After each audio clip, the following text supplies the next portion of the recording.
अस्सलाम वालेकुम नाज़रीन, इस्लामाबाद में सिंध टीवी न्यूज़ जो प्रोग्राम राजधानी टाइम सां गॾु हाज़िर आहियां तारा जड़। नाज़रीन, सॼी दुनिया में दरियाहनि जो आलमी ॾींहुं मल्हायो पियो वञे ऐं उन हवाले सां सिंध में तोड़े पाकिस्तान में बि जेका असांजी माईगीर कम्यूनिटी आहे, सिविल सोसाइटी आहे ऐं मुख़्तलिफ़ सियासी तंज़ीमूं आहिनि, उहे बि दरिया जो ॾींहुं मल्हाइनि पियूं। ऐं ख़ासि करे ॻाल्हि कंदो हलां पाकिस्तान फिशर फोक फोरम जी, जंहिं 1 मार्च ते जामशोरे खां हिकिड़ो मार्च शुरू कयो पंहिंजे सिंधु दरिया खे बचाइण जो। उहो मार्च 14 ॾींहंनि खां पोइ अॼु इस्लामाबाद पहुतो। उन मार्च में सवनि जी तइदाद में मर्द, औरतूं ऐं ॿारड़ा बि शरीक हुआ। इस्लामाबाद में अॼु तमामु तेज़ बरसाति में उन्हनि प्रेस क्लब खां वठी पार्लियामेंट हाउस ताईं मार्च कयो ऐं उन्हनि पंहिंजो हिकिड़ो मेमोरेंडम बि पेश कयो। इन हवाले सां असां डिस्कस कंदासीं पंहिंजे अॼोके हिन प्रोग्राम में। ऐं मूंखे जॉइन कयो आहे पाकिस्तान फिशर फोक फोरम जे सरबराह साईं मोहम्मद अली शाह साहब, ऐं उन सां गॾु मौजूदु आहिनि स्टूडियोज़ में पायलर जा सरबराह जनाब करामत अली साहब। साईं, तव्हांखे भलीकार चवां थो पंहिंजे हिन प्रोग्राम में। ऐं शाह साहब, तव्हांखे मुबारकूं हुजनि, तव्हां एॾो वॾो कारवां वठी ऐं पंजाब मां थींदो सिंध ऐं पंजाब मां ऐं इस्लामाबाद पहुतो ऐं हिकिड़ो सिंधु नदीअ जो जेको केस आहे उहो तव्हां हिते रखियो आहे न पंहिंजे मेमोरेंडम में। मेमोरेंडम ते पाण ॻाल्हाईंदासीं, पर पहिरीं आउं इहो पुछणु चाहींदुसि हिन मार्च जी तव्हांखे ज़रूरत पेश छो आई ऐं हिन जो बुनियादी मक़सदु छा हो? असल में छो त असां पाकिस्तान फिशर फोरम जेके पाणीनि जी तंज़ीम आहे, पाणीनि जे माण्हुनि जी तंज़ीम आहे, इन करे जॾहिं ऑर्गेनाइज़ेशन ठही हुई त उन वक़्त खां वठी असीं इंडस डेल्टा ते कमु कंदा रहिया आहियूं। इंडस डेल्टा जंहिं सिंधु दरिया हुनखे ठाहियो, उहो दरिया खे जॾहिं डैमनि जे पोयां क़ैद कयो वियो त इंडस डेल्टा तबाह थियणु शुरू थी वियो। अहिड़ी सूरत हाल वञी इंडस डेल्टा जी थी जंहिंमें 30 लख एकड़ ज़मीन जेकी आहे उहो ठटे बदीन जी समुंड गिड़काए चुको आहे, सवें ॻोठ जेको आहे समुंड गिड़काए चुको आहे। 2 केटी बंदर तारीख़ी पोर्ट हुआ सिंध जा, उहो 2 पोर्ट जेके आहिनि, 2 केटी बंदर जेके आहे उहो समुंड गिड़काए चुको आहे। हिन वक़्तु 3 केटी बंदर आहे जंहिंखे बि ईंदड़ 5-10 सालनि में ख़तरो आहे, उहो बि समुंड गिड़काए वेंदो। हिन वक़्तु सूरत हाल अहिड़ी आहे डेल्टा जी, जंहिंमें डेल्टा जेको डाउनस्ट्रीम जो इलाइक़ो आहे, दरिया सिंध जो पोछड़ जो इलाइक़ो आहे, जंहिं ते दरिया सिंध ते उन्हनि जो सभ खां पहिरियों अवलीन हक़ आहे। अॼु सूरत हाल जेको आहे अहिड़ी वञी बीठी आहे त जिन माण्हुनि जो दरिया सिंध ते सभ खां पहिरियों अवलीन हक़, अॼु उन्हनि खे पीअण जो पाणी नथो मिले। उहो पीअण जो पाणी बि जेको आहे पैसनि ते ख़रीद कंदा। अॼु ताईं बि जेको आहे 85 एकड़ रोज़ानो समुंड गिड़काए पियो। हीउ उहो एरिया आहे, उहो इलाइक़ो आहे जितां जेको आहे असीं 85 एकड़ सिर्फ़ु केटी बंदर वारे इलाइक़े में या कराची खां वठी बदीन ताईं, ठटे बदीन जी। सो हीउ उहो इलाइक़ो आहे जितां जेको आहे असीं आया आहियूं। उन इलाइक़े में कॾहिं सिंधु वहंदो हो, सही, उन दरिया में सिंधु वहंदो हो, पर अॼु उन दरिया में सिंधु जी जॻह ते समुंड वहे थो। हाणे हिन वक़्तु अहिड़ी सूरत हाल आहे, समुंड जेको आहे उहो झिरक क्रॉस करे वियो आहे, झिरकनि ताईं दरिया में समुंड जो पाणी आहे। इहा सॼी सूरत हाल हुई जंहिंखे जेको आहे असां महसूसु कंदे पहिरीं डेल्टा ते कमु शुरू कयोसीं, पोइ जीअं जीअं असीं अॻिते वधियासीं तीअं जेको आहे सो हे त हुआ जेको आहे सो डेल्टा जा खारे जा माण्हू माईगिर उन सां वाबस्ता। पर जॾहिं असां ढंढनि जे माण्हुनि ते कमु शुरू कयोसीं, दरिया जे माण्हुनि ते कमु शुरू कयोसीं, त असां महसूसु कयोसीं त हीउ त मसइलो त सॼे मुल्क जो आहे, सॼे सिंध जो आहे। जेसिताईं जेको आहे सो सिंधु दरिया खे बहाल नथो कयो वञे, सिंधु दरिया जो माहौलियाती वेकिरो बहाल नथो कयो वञे, सिंधु दरिया जो कुदरती वेकिरो बहाल नथो कयो वञे, तेसिताईं जेको आहे सो न डेल्टा बची सघंदो, न सिंधु दरिया सां वाबस्ता जेकी बि ज़िंदगियूं आहिनि, जेकी बि ढंढूं आहिनि, जेकी बि हारी आहिनि, जेके बि माण्हू आहिनि ऐं जेकी बि दरियाई माण्हू आहिनि, जेकी बि दरिया जे ॿिन्ही किनारनि ते रहंदड़ जेके लखे माण्हू आहिनि, उन्हनि जी ज़िंदगी उन वक़्तु ताईं नथी बची सघनि जेसिताईं जेको आहे सो दरिया जो कुदरती वेकिरो बहाल नथो थिए। डेल्टा जो जियापो सिंधु नदी जे जियापे सां ही लगा पिया। बिल्कुल, ॿई लाज़िम मलज़ूम आहिनि। जी करामत साहब, इस मेमोरेंडम में मैं देखता हूँ कई इंटरनेशनल जो लॉज हैं, जो मुख्तलिफ रेजोल्यूशन हैं, उनका जिक्र है इसमें। पाकिस्तान में बदकिस्मती से अभी तक इस हवाले से कोई मौसर कानून साजी नहीं हो सकी, उसके पीछे आपको क्या नज़र आता है कि ज़ाहिर है पूरी दुनिया में जब एक प्रैक्टिस एक हैं, एक लॉज मौजूद हैं, पाकिस्तान में उन पर अमल क्यों नहीं हो रहा, उसके आगे कौन रुकावट है, आप क्या समझते हैं सर? एक तो बदकिस्मती की बात यह है कि पाकिस्तान में जो हमारे हुक्मरान तबकात हैं उनकी बुनियादी इंस्टिंक्ट जो है वो कानून की खिलाफ वर्जी करना है, चाहे वो मुल्क के हों चाहे बैनुल अक़वामी हों। तो एक तो कुछ उनकी जो है जिसको कहते हैं कि फितरत में ये दाखिल हो गया है। और क्योंकि लोगों के हुकूक दबाने के लिए जो कवानीन होते हैं उनको गैर मौसर करना बड़ा ज़रूरी होता है। तो ये एक फितरी बात है, बिल्कुल बड़ी अफसोस की बात है। लेकिन पाकिस्तान में कानून बना हो या ना बना हो, जब बैनुल अक़वामी कानून होते हैं तो वो हमारे ऊपर लागू होते हैं। लेकिन कानून से भी ज़्यादा जो असल बात है वो ये है कि कुछ फितरत के कवानीन हैं जो हमने नहीं बनाए, वो बने हैं हज़ारों लाखों साल में, वो इवॉल्व किए हैं। तो वो पानी के मुतालिक कुछ फितरत के कवानीन हैं।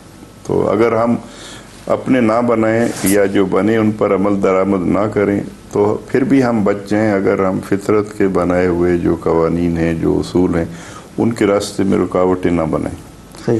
तो हमारे यहाँ दोनों काम होते हैं। तो जैसे शाह साहब ने बताया, तो ये सारा तो हुआ है ना। अब सवाल ये कि ये हुआ क्यों है, और ये खुद ब खुद तो नहीं हुआ है, इसको कुछ लोगों ने किया है और अपने मफादात के लिए किया। क्योंकि कोई भी काम दुनिया में वो मफादात के बगैर नहीं होता है, अच्छे मफाद के लिए भी और बुरे मफाद के लिए। तो ये जो सारी तबाही हुई है, तो ये ख़ास तरह के सियासी, माशी, समाजी एक सिस्टम जो वजूद में आया उसका हिस्सा है।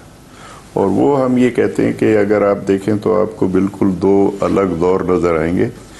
एक अंग्रेज़ों के यहाँ कब्ज़े के बाद का दौर, एक उससे पहले का दौर।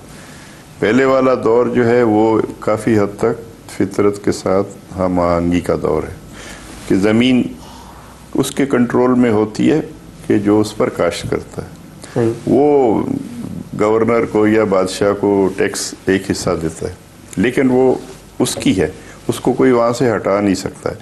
ज़ाती मिल्कियत बहुत कम होती। तो जब अंग्रेज़ आया तो उन्होंने एक नया सिस्टम लागू किया जो ज़मीन की ज़ाती मिल्कियत का और बड़े पैमाने पे ज़ाती मिल्कियत, क्योंकि उसके ज़रिए लोगों को भी कंट्रोल करना था, प्लस वो अपनी मईशत के तकाज़ों के मुताबिक हमारी ज़राअत को ढालना चाहते हैं। उसी के लिए फिर उन्होंने ज़मीन की मिल्कियत का सिस्टम, जिसको एक परमानेंट सेटलमेंट का सिस्टम कहते हैं, वो बनाया। अपने ये लैकीज़ पैदा किए जो जिनको हम जागीरदारों या वडेरों के नाम से जानते हैं।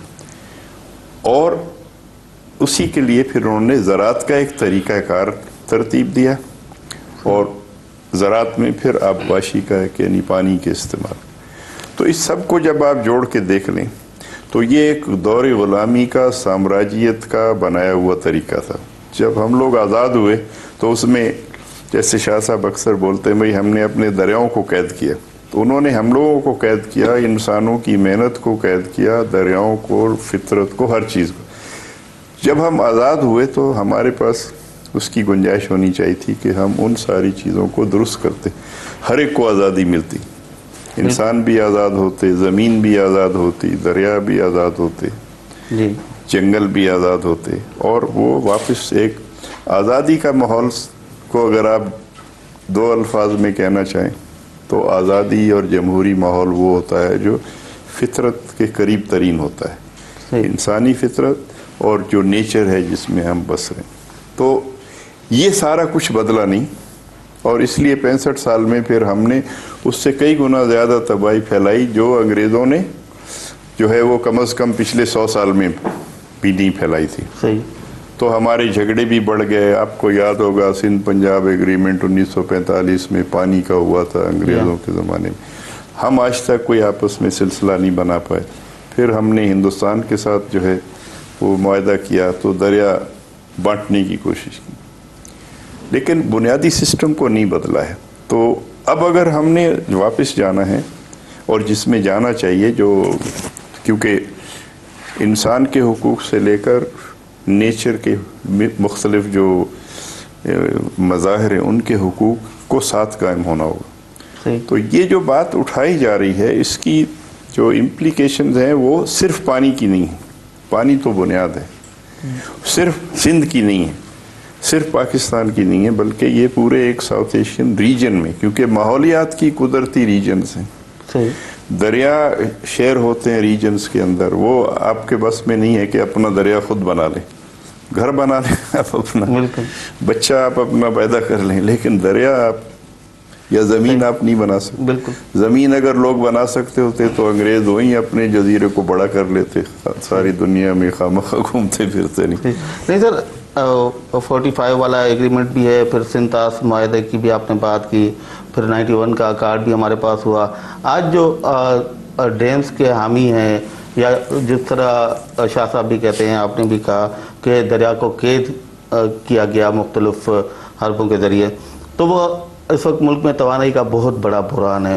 تو ان کا یہ کہنا ہے کہ توانائی جو سب سے سستی توانائی ہے وہ تو ظاہر پانی سے ہی ہوتی ہے، تو ڈیمز پوری دنیا میں بنائے جا رہے ہیں، پوری دنیا میں ان سے بجلی پیدا کی جاتی ہے، تو یہاں پر ایک یہ بھی کہا جاتا ہے کہ ہر سال 35 ملین ایکڑ فٹ سے زیادہ پانی ضائع ہو جاتا ہے سمندر میں جا کے، تو وہ پانی ضائع ہوتا ہے پہلی بات یا نہیں، اور دوسری بات کہ کیا بجلی کے لیے استعمال نہیں کرنا چاہیے پانی کو؟ دیکھیں پھر وہی بات ہے کہ پہلے آپ اپنی ضرورت کا تعین کریں۔ آپ کہتے ہیں بجلی، بھائی کتنی ضرورت ہے، کس لیے، کیا صحیح، خالی ہر طرف بجلی بجلی ہونا چاہیے یہ تو کوئی بات نہیں، لیکن کتنی بجلی کس چیز کے لیے چاہیے، صحیح، پھر کیا اس کو بڑے پیمانے پہ پیدا کر کے وہ ہو سکتی ہے، ٹھیک، دنیا میں کیا ہو رہا ہے۔ تو یہ جو کچھ چیزیں ہمارے ہاں جو ہے، جیسے کہ وہ ملا ہوتے ہیں نا، تو وہ فتویٰ لگا دیتے ہیں کہ اگر یہ آپ اس طرح نہیں کرتے ہو وضو تو یہ آپ کا وضو نہیں ہوتا ہے، تو بجلی اس طرح پیدا نہیں ہوتی ہے تو وہ حلال بجلی نہیں ہوگی، ڈیم نہیں بنتا ہے تو آپ پاشی نہیں ہوگی۔ آپ کے پاس کبھی کوئی ڈیم تھا کئی ہزار سال، تو آپ خود کفیل کیسے تھے خوراک میں؟ زراعت تو ہوتی تھی نا۔ بالکل۔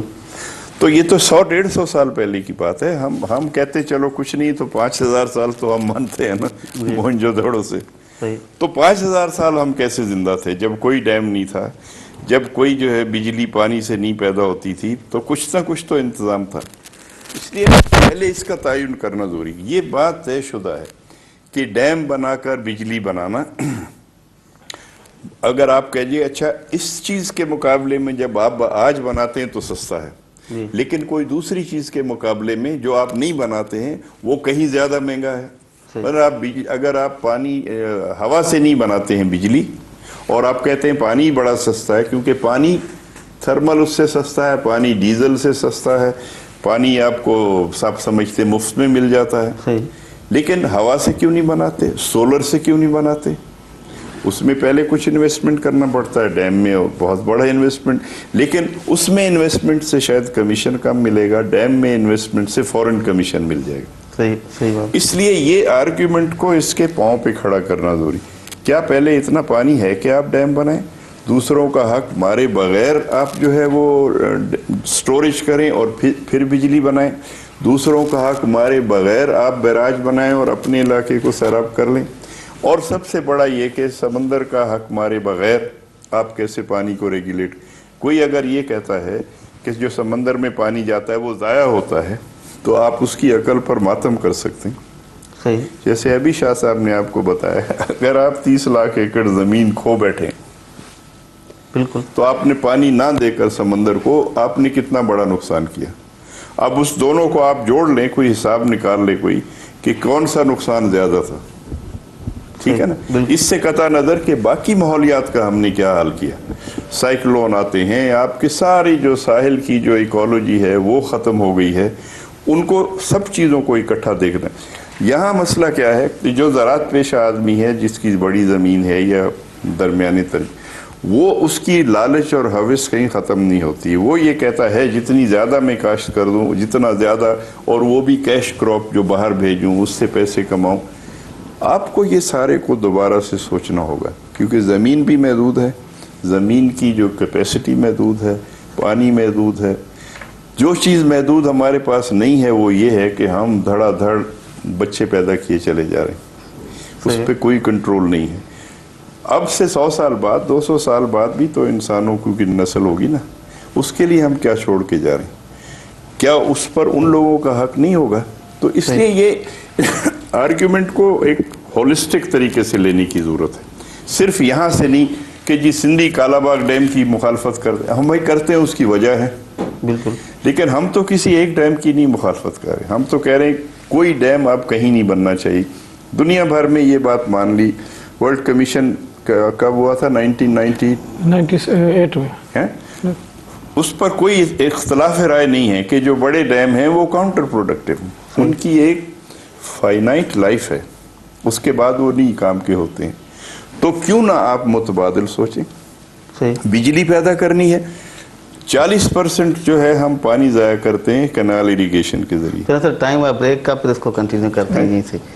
नाज़रीन, सही जो सही खां पोइ असां अचूं था वापसि इन ई इशू ते असां पंहिंजी ॻाल्हि ॿोल जो सिलसिलो जारी रखंदासीं।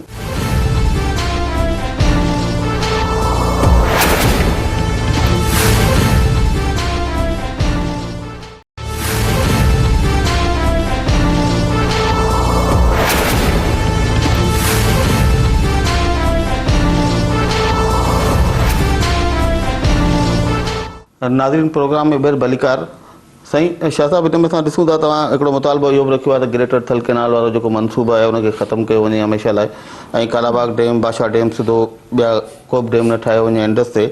त गुज़िरियल जेको दौर हो जनरल मुशरफ जो, हुते असां ॾिठो सिंध जा क़ौम परस्त सुबा, तव्हां बि उन जिदोजहद में शामिल हुयो, ख़ुदि हुकुमरान पाकिस्तान पीपल्स पार्टी बि शामिल हुई, एंटी ग्रेटर थल कैनाल एक्शन कमेटी ठही, anti Kalabagh dam action committee. ही 5 साल पीपल्स पार्टी पंहिंजा जेके गुज़ारिया, उन्हनि 5 सालनि में PSDP में हर साल अरबें रुपया ग्रेटर थल कैनाल लाइ रखिया विया। उन पहिरियों फेज़ मुकमिल थियो, ॿियो फेज़ हले पियो। सिंध मां को अहिड़ो सगारो आवाज़ असांखे हिन दौर में नज़र न आयो। अॼु वरी इहो मुतालबो जेको तव्हांजे हिन मेमोरेंडम में शामिल आहे, त छा तव्हां नथा सम्झो त सिंध जा माण्हू जंहिं नमूने एहतिजाज कालाबाग डैम ते थिए थो या ॿियनि इशूज़ ते थिए थो, ग्रेटर थल कैनाल जी अदावत रोकाइण लाइ उन क़िस्म जो सगारो एहतिजाज कोन करे सघिया। ऐं पीपल्स पार्टी बि उन इहो जेको ॾोह थियो, जेको जनरल मुशरफ शुरू कयो, उन ॾोह में बराबरि जी बांगे बाए वारा आहे।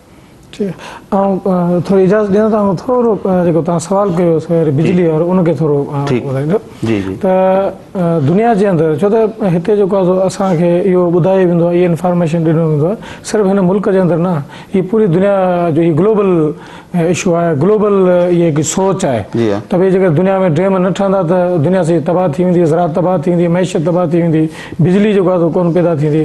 जेकर हाणे पाण न सॼी दुनिया जा जेके डेटा एग्रीकल्चर जे हवाले सां, बिजली जे हवाले सां ऐं ख़ुदि जेको आहे खुराक जे हवाले सां जेकॾहिं पाण ॾिसंदासीं त हिन वक़्तु सॼी दुनिया में 370 मिलियन हेक्टर्स जेकी एग्रीकल्चर लैंड आहे उहा एरीगेट थिए थी। सही, उन में डैमनि जी जेकी कंट्रीब्यूशन आहे उहा 30 खां 40% आहे, जॾहिं त 60 खां 70% इरिगेशन जा ॿिया ज़रिया आहिनि, डैम न आहिनि।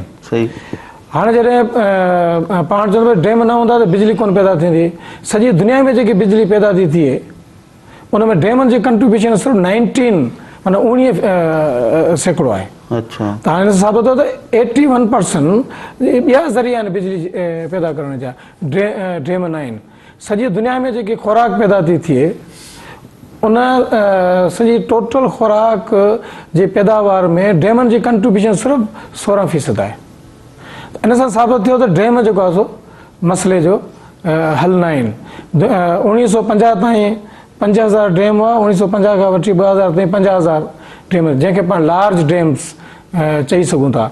पाकिस्तान में बि हूअं त पाण खे इंफॉर्मेशन ॾिनी कोन वेंदी आहे त भई पाकिस्तान में लार्ज डैम आहिनि कोन, केतिरा आहिनि, छो त international commission on large dams हिकिड़ो लार्ज डैम जो क्राइटेरिया ठाहियो आहे त भई लार्ज डैम असीं कंहिंखे चवंदासीं, जेको 15 मीटर खां वॾो हूंदो ऐं उनखे लार्ज डैम में शुमार थो थिए। त इन 15 मीटर खां वॾा जेकी डैम पाकिस्तान में 149 आहिनि। 149 डैम ठहिया आहिनि, पर न बिजली जो मसइलो हल थी सघियो आहे, न एग्रीकल्चर जो, न पाणी जो मसइलो हल थी सघियो आहे। असल में हिन सॼे ही हिकिड़ो ग्लोबल इशू आहे, हिकिड़ी पूरी ग्लोबल हिकिड़ी डैम इंडस्ट्री आहे जेकी चाहे थी, उनजा मफ़ादात आहिनि, जेकी चाहे थी त जेको आहे दुनिया में डैम ठहनि त असांजो कारोबार हले। जीअं करामत साहिब हिकिड़ी ॻाल्हि कई कमीशन वारी, छो त इंटरनेशनल डैम्स कंस्ट्रक्शन कंपनियूं आहिनि, उहो चाहींदियूं त दुनिया में डैम ठहनि त असांजो कारोबार हले।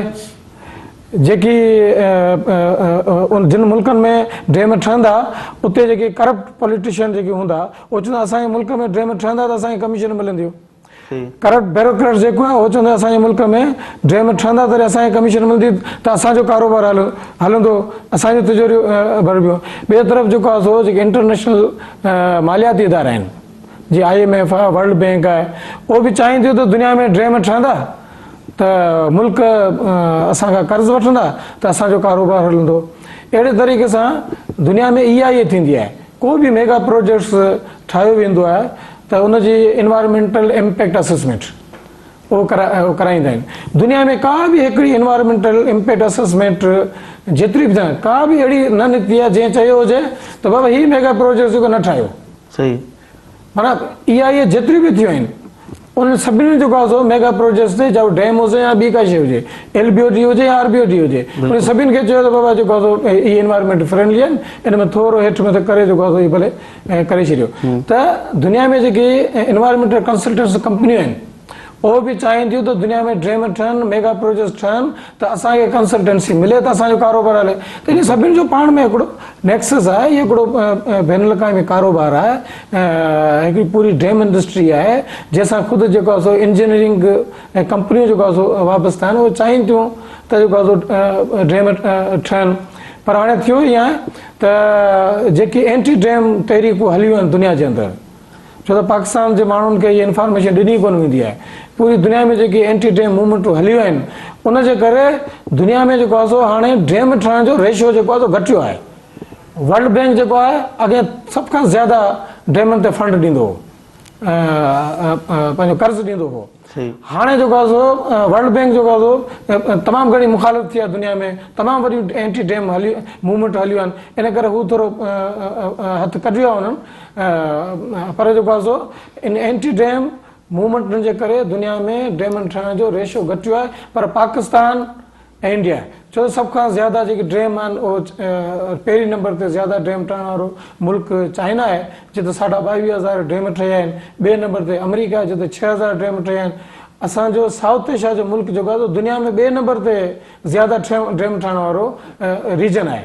ऐं इंडिया जेको आहे दुनिया में 3 नंबर ते ज़्यादा ड्रेम ठहण वारो।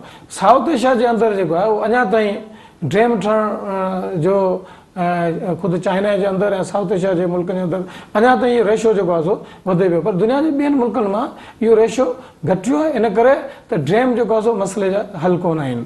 तव्हां ॻाल्हि बि कई ग्रेटर थल कैनाल वारी, सर उन इन ई सां लाॻापियल शइ हिकिड़ी आहे त सिंध मां असांखे वरी बि थोरो घणो आवाज़ु ॿुधण में अचे थो वॾनि डैमनि जे ख़िलाफ़, या जेके ग्रेटर थल कैनाल जी ॻाल्हि आहे, कच्छी कैनाल ठहियो, रेणी ख़ुदि सिंध जो प्रोजेक्ट हो पर उन ते बि सिंध जे माण्हुनि एतिराज़ु कयो त सिंध मां त असांखे आवाज़ु कुझु न कुझु ॿुधण में अचे थो। पर ॿियनि टिनी सूबनि में एॾो वसी पैमाने ते एॾो को असांखे आवाज़ु बि ॿुधण में कोन्हे आयो। ऐं सिंध जा माण्हू जेके उन्हनि कोशिशि त घणी कई, असां ॾिठो त कालाबाग जे ख़िलाफ़ु KPK असेंबली मां बि बलूचिस्तान असेंबली मां बि रेज़ोल्यूशन पास थिया, पर हिकिड़ो जेको इताद थियणु खपे मुख़्तलिफ़ तबिका आहिनि उन जे विच में, उहो थियण में अञा ताईं असां कामयाबु कोन थिया आहियूं। उनजे पोयां कहिड़ा सबब आहिनि?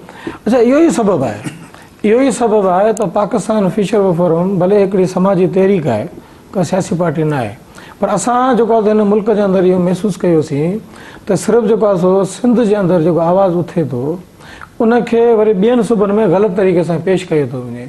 इन करे जीअं सवेर करामत ॻाल्हि कई त बाबा इहो हिकिड़ो सिंध जो मसइलो न आहे, पूरे मुल्क जो मसइलो आहे। दरिया जो सिंध दरिया आहे न, उहो रुॻो सिंध मां नथो गुज़रे, उहो पंजाब मां बि गुज़रे थो, ख़ैबर पख्तूनख्वा, पर इंडिया मां चाइना में बि थी अचे थो।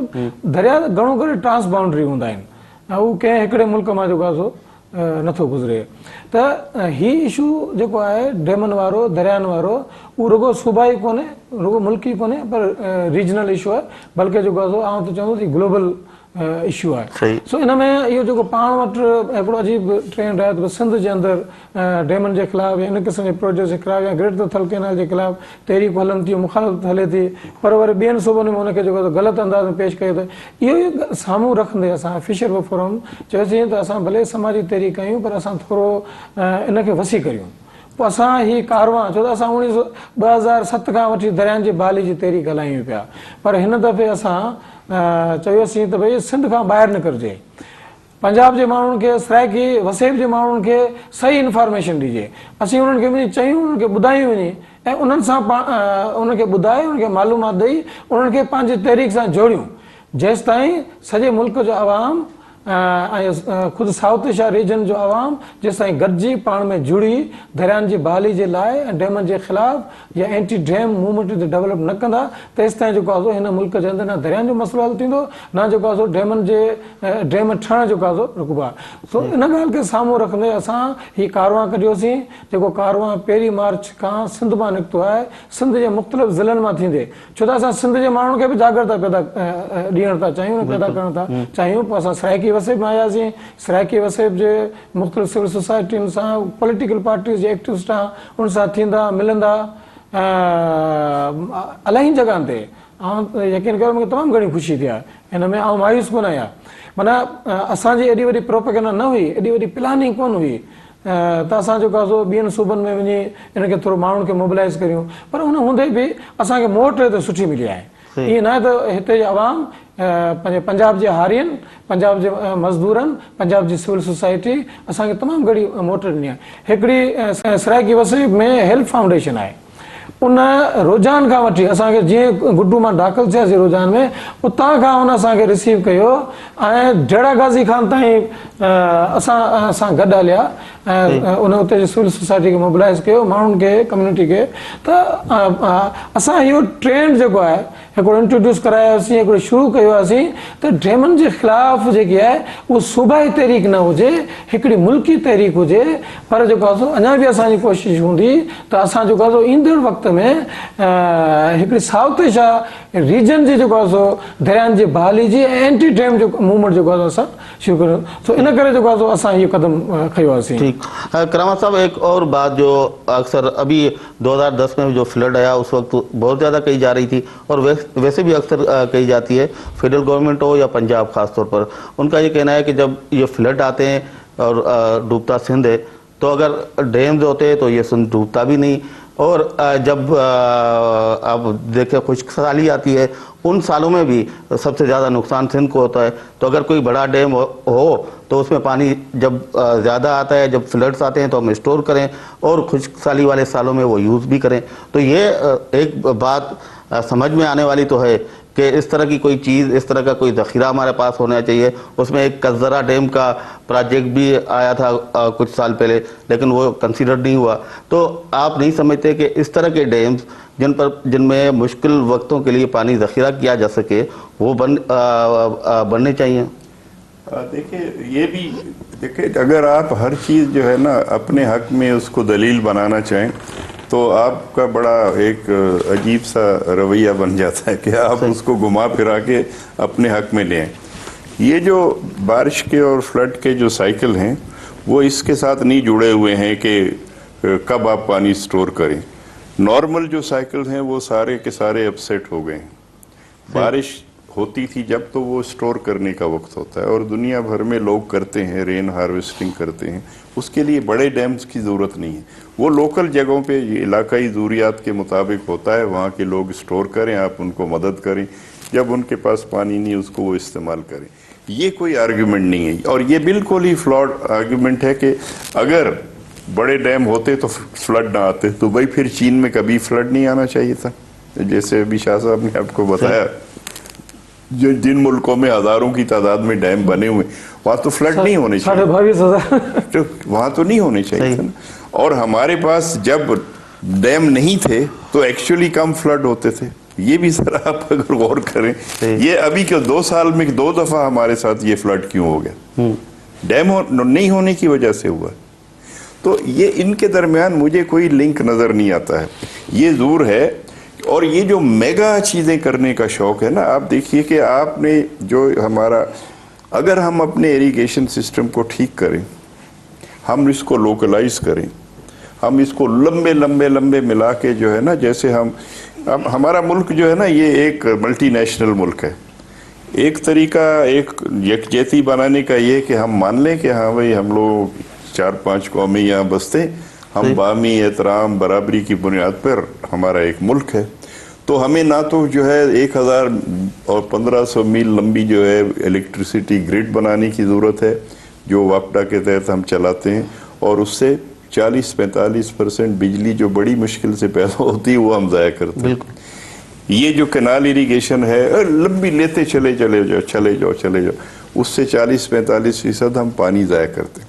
इसकी कोई ज़रूरत नहीं। आप इन सब सिस्टम्स को डिसेंट्रलाइज कर, स्टोरेज डिसेंट्रलाइज्ड होने चाहिए। जाहिर है अब घर में भी तो पानी जमा करके थोड़ा रख लेते हैं जब पानी कम आता है, तो कोई स्टोरेज के खिलाफ बात नहीं कर रहा है। सवाल ये कि किस किस्म की आप स्टोरेज और क्यों करना चाहते हैं। यानी कि आपकी राय ये है कि कैरी ओवर डैम भी नहीं होना चाहिए, कोई ज़रूरत नहीं उसकी। आप छोटे पैमाने की चीज़ें करें, लोकल हों।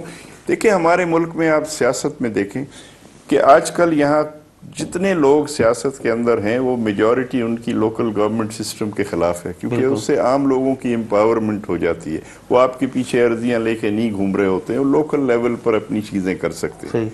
तो डिसेंट्रलाइजेशन जो लोगों को जोड़ता है उसके खिलाफ है हमारी लॉजिक। तो उस सारे को अगर हम थोड़ा सा एक पर्सपेक्टिव में ले आए तो ये जो बड़े डैम का आर्ग्यूमेंट है ना, इसमें जान इसलिए नहीं है कि अच्छा आप बहुत बड़ा बना लें। अब आपका तरबेला और इसकी कितनी उम्र रह गई है आपको ये मालूम होना चाहिए। मंगला बनाया, तरबेला बनाया, इनकी उम्र कितनी रह गई है, क्योंकि ये फाइनाइट चीज़ें जैसे इंसान है वो एक वक्त के बाद उनकी जिंदगी खत्म हो जाती है, आप कुछ भी कर लें। बिल्कुल ये डैम जो है ये इनफाइनाइट चीज़ नहीं है। तो कंजर्वेशन के तरीके भी आपको वो ढूंढने हैं जो इस तरह से फाइनाइट ना हो और प्रॉब्लम्स ना क्रिएट करते। सही, ये हर चीज़ है उसके अंदर एक गुंजाइश होती है कि जी वो आपकी प्रॉब्लम एग्जिस्ट करती है, उसको 10% हल करती है, लेकिन जाते जाते उसमें 30% ऐड कर जाती है जो आपको चंद साल के बाद भुगतना पड़ता है। चलिए सर, टाइम एक और ब्रेक का हो गया है, आपकी बात काट रहा हूँ दोबारा। नाज़रीन हलूं था नंढी साई ते। साई खां पोइ हीउ त इशू पाणीअ जो, डेमनि जो, माहौलियात जो, डेल्टा जी जे तहफ़ुज़ जो उहो हिकिड़ो तमामु वसी इशू आहे। असां हिकिड़े प्रोग्राम में हुनखे कवर नथा करे सघूं। ब्रेक खां वापसि अची आउं कोशिशि कंदुसि त सिंध हुकूमत पारां हिकिड़ी कोशिशि कई वई 2006 में, ऐं हाणे वरी फेडरल गवर्नमेंट हिकिड़ी कोशिशि कई आहे त जेके सामूंडी ॿेट आहिनि कराची खे जेके लॻनि था सिंध जा ॿेट आहिनि, ऐं चयो इहो थो वञे त सिंध जी मिल्कियत आहे, पर वफ़ाक़ी हुकूमत उहे ॿेट हिकिड़ो जदीद क़िस्म जो शहर ॾियण लाइ उहो हिकिड़े बिल्डर जे हवाले कयो आहे। ऐं चाहींदुसि उन ते ऐं पंहिंजे ॿिन्ही मौजूदु महिमाननि जी राय मालूम कयां। अचो था नंढी साई खां पोइ।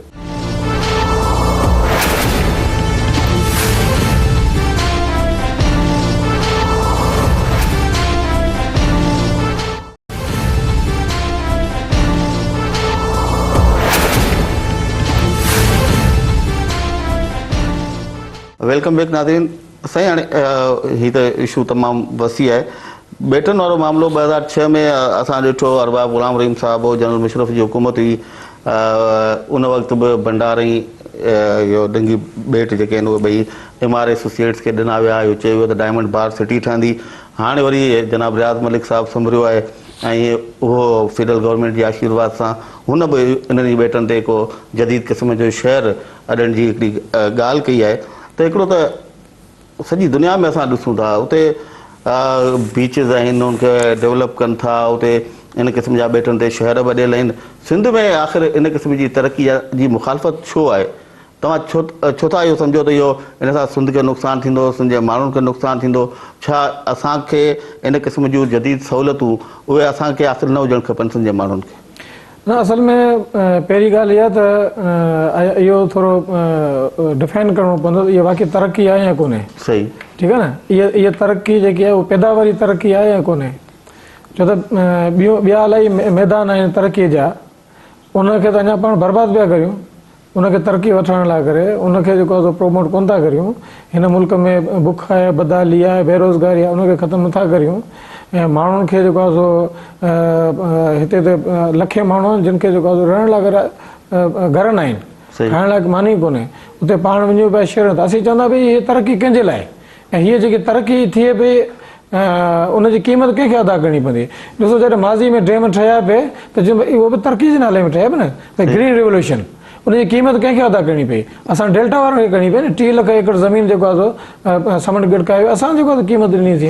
अॼु जॾहिं हीअ शहर ठहण पियो वञे जॾहिं डायमंड बार आइलैंड सिटी ठही हुते तॾहिं असां फिशर वर्क फोरम जेको आहे तमामु वॾी मज़ामती तहरीक हलाई, असां मुसलसल जिदोजहद करे जेको आहे हुकूमत खे मजबूर कयोसीं त बाबा त हो जेके आमर हुआ उन्हनि फ़ैसिलो वापसि वठी लाथो, पर हीअ वरी जमहूरी हुकूमत आहे जिन खे असां वोट ॾिनासीं, हीअ असांजी चूंडियल हुकूमत आहे, उहो वेंदे वेंदे जेको आहे सो हिकिड़ो अञा हुननि त 1200 एकड़ ज़मीन अमार खे विकी, हे त 12,000 एकड़ जी ॻाल्हि पिया कनि। इन जो मतिलबु जेके ॿेट आहिनि इन जे आस पास ॿियो जेको समुंड आहे उनखे रिक्लेम करे जेको आहे सो हिते को वॾो सेफ सिटी नाले सां शहर ठहे पियो। त ॾिसणो इहो आहे त आउं इन ॻाल्हि जो क़ाइल आहियां, इन ॻाल्हि में यकीन थो रखां त 10 माण्हुनि खे आबाद करण लाइ करे हिकिड़े माण्हू खे क़तल नथा करे सघो, इहो किथे जो इंसाफ़ आहे?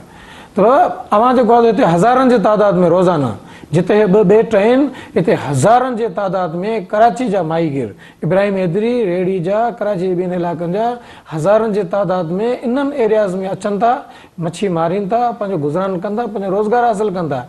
हिकिड़ी हीअ शइ फिशिंग ग्राउंड्स आहिनि, माहीगीरनि जे रोज़गार जा ज़रिया आहिनि, रोज़गार जी जॻहियूं आहिनि। ॿियो हीअ त ॿ गुज़रगांव आहिनि जितां गुज़री जेको आहे सो माहीगीर ओपन सी में वेंदा आहिनि। हिकिड़ी कोरंगी क्रीक आहे, इन ॿेटनि जे राइट हैंड ते लेफ्ट हैंड ते फिटी क्रीक आहे, इहे ॿई क्रीक जेके आहिनि इन जो गुज़रगांव आहिनि, हितां गुज़री ओपन सी में वञनि था।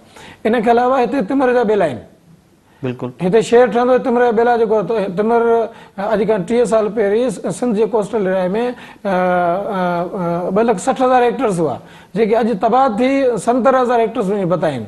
हाणे जेकॾहिं इन क़िस्म जा शहर ठहिया त अञा वधीक जेको आहे तिमर जा बेला तबाह थींदा, ऐं हिन सां गॾु तिमर जा बेला जेको मच्छी जूं नर्सरियूं आहिनि। ॿियो हीउ डेल्टा, हीउ जेको एरिया आहे जेके ॿेट आहिनि डेल्टा जो पार्ट आहे, ऐं हीउ रामसर साइट बि आहे। हिते शहर ठहणु माना रामसर साइट जी वायलेशन करणु आहे। ॿियो एनवायरमेंट जे हवाले सां हीउ हाईली प्रोटेक्टेड एरिया आहे, तव्हां हाईली प्रोटेक्टेड एरिया खे प्रोटेक्ट करियो अञा वधीक, त उन ते ऐं अञा जेको शहर ठहे उनखे अञा वधीक बर्बादु करणो पियो वञे, मेरीन लाइफ खे तबाह करणो पिया वञो। त आउं नथो सम्झां त जेको आहे हीअ तरक़ी आहे, हीअ त हिनखे आउं इंटरनेशनल लैंड ग्रैबिंग चवां थो, हीअ लैंड ग्रैबिंग आहे। ऐं असां कतई जेको आहे सो हीअ लैंड ग्रैबिंग जेकी आहे उहो न थियणु ॾींदासीं, ऐं हज़ारनि माण्हुनि जे लाशनि ते असां जेको आहे हीअ ॿेट हिननि ॿेटनि ते जेको आहे सो शहर ठहणु न ॾींदासीं। सही, करामत साहब यही बात मैं आपसे भी करूँगा। इसके साथ साथ जो 2 जजीरे हैं उनके साथ जुल्फ़कार आबाद का भी प्रोजेक्ट आपके सामने है, वो भी ये हुकूमत बनाना चाह रही थी, अपने 5 साल पूरे हो गए, अभी जाके कोई एक रोड का इन्होंने इफ्तिताह किया है। लेकिन एक जो हुकूमत की तरफ से ज़्यादातर बात की जाती है, वो कहते हैं कि हम तरक्की दिलाना चाहते हैं, हम चाहते हैं कि सिंध में तरक्की हो, रोज़गार के नए मौके पैदा हो, सनतें लगें। तो आप नहीं समझते कि इससे कोई फ़ायदा होगा सिंध के लोगों को, मकामी लोगों को? देखिए, जैसे शाह साहब ने कहा कि तरक्की जो है उसको नापने का तरीका क्या है और क्या हमारा ऑब्जेक्टिव है और किसकी तरक्की है। जी जाहिर है अगर ये बन जाए तो मलिक रियाज की पहले काफ़ी तरक्की कर चुका है, अब उसकी और तरक्की हो जाएगी, इसमें तो कोई शक ही नहीं। बिल्कुल। लेकिन जहाँ ये बन रहा है, जिन लोगों का उस पर हक है, उनकी तरक्की क्या है, क्या उसमें उनकी कोई राय शामिल है, क्या उनसे पूछा गया है? तो एक प्रोसेस जो है जो एक मुनसिफाना और जमहूरी होना चाहिए, जब तक आप वो नहीं करते हैं तो इसमें कितना भी अच्छा क्यों ना हो, ये एक इम्पोजिशन है, ये लोगों के ऊपर तसल्लुत है, तो उसको किसी सूरत में नहीं माना जाना चाहिए। एक पहली उसूली बात ये।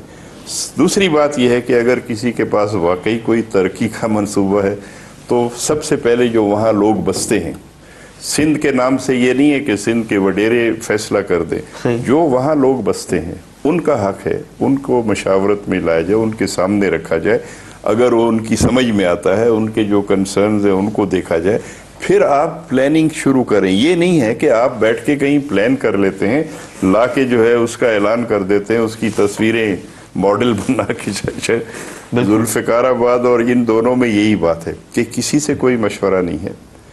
किसने ये हक दिया है? अब जो जुल्फ़िकार आबाद मंसूबे को जो हेड करता है वो तो उसका सिंध से कोई ताल्लुक नहीं है। सही। हाँ, वो एक जनरल साहब है, पता नहीं वो इसी तरह मलिक रियाज साहब हैं। तो मैं कह रहा हूँ हम किसी इंसान के खिलाफ नहीं हैं, लेकिन उसका एक सही जमहूरी प्रोसेस होना, और यानी कि पब्लिक पार्टिसिपेशन होनी चाहिए। नहीं, पार्टिसिपेशन नहीं है, पब्लिक पार्टिसिपेशन तो ये कि फैसला आप करते हैं, आप जिस हद तक चाहे लोगों को शामिल कर, नहीं, कंसल्टेशन, लोगों के सॉवरेन राइट्स हैं जहां वो बसते हैं। सही, वो गरीब आदमी है या कोई भी है, समंदर है, साहिल है, वो मछेरे वहां बसते हैं, सदियों से बसते चले आ रहे हैं। उनके जो मफादात हैं उनसे कोई जो मशावरत किए बगैर कोई भी चीज़ उसमें नहीं, ऐसी नहीं बननी चाहिए जो मुस्तकबिल में उनको बेदखल कर दे, उनको जो है बेघर से बेघर कर दे। इसलिए इसकी जो कंसेप्शन है उसकी बुनियादी प्रॉब्लम को पहले दूर होना चाहिए। जैसे शाह साहब ने भी कहा कि फेडरल गवर्नमेंट को कोई राइट नहीं है कि वो एक इंडिविजुअल को जिसका सिंध से कोई ताल्लुक नहीं है उसके हवाले कोई चीज़ कर दे, वो जाए और MOU जाके अमेरिका में साइन कर ले और खाली लोगों को दिखाए इतने बिलियन डॉलर, इतनी मुलाजमतें। भाई ये भी तो बताओ वो किसकी मुलाजमत होगी वहाँ? सही, हाँ, कितनी बड़ी मंजिलें, उसमें कौन रहेगा? चलें सर, बहुत शुक्रिया। हिन में हिकिड़ी ॿी ॻाल्हि आहे जी, त छो त हीअ ज़मीन असल में सिंध गवर्नमेंट जी हुई न। बिल्कुलु, सिंध गवर्नमेंट खां federal government land acquisition act जे तहत वठे थी कंहिं बि पर्पज़ लाइ करे। पोइ फेडरल गवर्नमेंट वरिती उन देश जी पोर्ट कासम खे। पोर्ट कासम जो जेको फंक्शन हूंदो उन में इहा ज़मीन यूज़ कंदी। ऐं पोर्ट कासम खे इहो कानूनी तरीक़े सां इहो राइट न आहे त उहा कंहिं पर्पज़ लाइ उनखे जेका ज़मीन मिली आहे उहा ॿिए खे विकिरो करे, इहो जेको आहे सो कानून जी ख़िलाफ़ वर्ज़ी आहे। चलो सर, वॾी महिरबानी तव्हांजी करम साहब, आपका भी बहुत शुक्रिया। आप आए। नाज़रीन, ॻाल्हियूं असांजे मौजूद महिमान सां अञा घणियूं थी सघियूं पिया, पर प्रोग्राम जो टाइम ख़तम पियो थिए। सुभाणे ताईं अतारा जड़ ॾींदो इजाज़त। अल्लाह वाही।